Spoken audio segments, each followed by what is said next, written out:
8 ஊரு எச்சில் ஊரு லிஸ்ட் இருக்கு கையில. உலகெங்கும் ஒலித்துக் கொண்டிருக்கும் அமுதமலை இணையதள வானொலியில் 8 ஊரு எச்சில் ஊரு லிஸ்ட் இருக்கு கையில.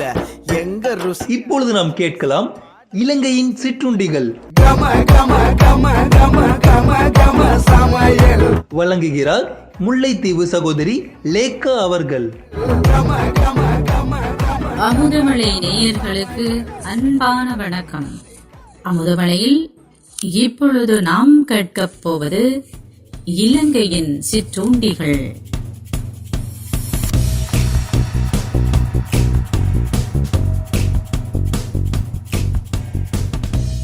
அந்த வகையிலே இன்று நாம் பார்க்க போவது கச்சான் அல்வா. கச்சான் இலங்கையின் கிராமப்புறங்களிலே மண்ணிலே வளர்க்கப்படுவதனால் இதனை மண்ணிலா கொட்டை என்றும் அழைப்பார்கள். இது ஏழைகளின் முந்திரி பருப்பு என்றும் செல்லாமாக கூறப்படும். காரணம், எந்த ஒரு பலகாரமும் செய்வதற்கு முந்திரி பருப்பு அல்லது கஜு போடுவது மிகவும் செலவு அதிகமாக இருக்கும் என்பதனால் அதற்கு பதிலாக பெரும்பான்மையான விடயங்களில் நாம் இந்த பலகாரங்களுக்காக இந்த கச்சானை பயன்படுத்துவோம். அப்பொழுது மிகவும் செலவினை நாம் சிக்கனமாகவும் செய்யலாம், அதே நேரம் மிகவும் சுவையாகவும் இருக்கும். இப்பொழுது நாம் கச்சான் அல்வா செய்வதற்கான பொருட்களை பார்க்கலாம். கச்சான் முத்து, அதாவது கச்சானை உடைச்சு நாங்கள் முத்துக்களை எடுக்கலாம். இல்லாவிட்டால் அது கச்சான் முத்தாக கூட இங்கு கடைகளிலே கிடைக்கும். அதனை நாம் 1/4 கிலோ எடுக்க வேண்டும். அதனை பிறகு நாம் என்ன செய்ய வேண்டும் என்று சொன்னால் வறுத்தெடுக்க வேண்டும். அவனிலையும் போட்டு வறுக்கலாம். இல்லாவிட்டால் நாங்கள் அடுப்பில் காய்ச்சி அல்லது காணலியையும் வச்சு அதிலேயும் வறுத்தெடுக்கலாம். வறுத்தெடுத்து அதை நாங்கள் கசக்கி உடைச்சி அதை பாதி முத்துகளாக ஆக்கி கொள்வோம். இப்போ முதல் கச்சான் முத்து 1/4 கிலோ, சீனி 1/4 கிலோ, அப்பச்சோடா 2 சிட்டிகை, கோதுமை மா 2 மீசக்கரண்டி, மாஜரின் 2 தேக்கரண்டி.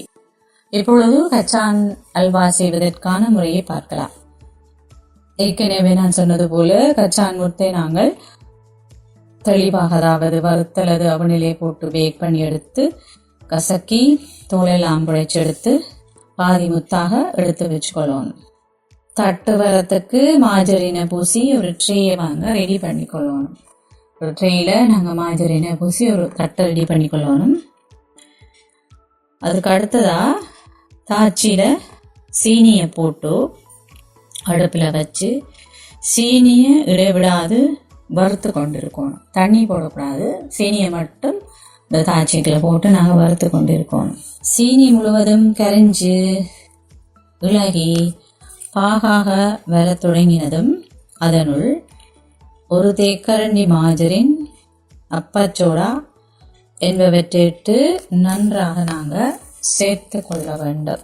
பின்பு இந்த பாகிலே கச்சான் முத்தை சிறிது சிறிதாக தூவி முழுவதுமாக சேர்த்து கொண்ட பின்னர் ஏற்கனவே நாங்கள் வைத்திருக்கும் கோதுமை மாவை அந்த தட்டிலே, நாங்கள் மாஜரின் பூசி வைத்திருக்கிற தட்டிலே பரவி விட்டு அதிலே இதனையும் கொட்டி நன்றாக அழுத்தி பரவி ஒரு கூரான கத்தியாலே அல்லது இந்த பரவுவதற்கண்டு சில கூரான கரண்டிகள் போல இருக்கும், அவற்றாலே நாம் 1 அங்குல அளவா, 1 அங்குலம் தர 1 அங்குலமாக சின்ன துண்டுகளாக வெட்டி அது பிறகு கொஞ்சம் ஆறின பிறகு நாங்கள் பிரித்தெடுக்கணும். பிரித்தெடுத்து நாங்கள் கடவுளுக்கு பிரசாதமாக பரமாத்மாவுக்குரிய நாங்கள் இதை படைக்கணும். பிறகு அந்த நினைவிலே மற்றவர்களுக்கும் இதனை பரிமாறினால் இது மேலும் சுவையாகவும் இருக்கும். இந்த கச்சான் அல்வா குழந்தைகளுக்கு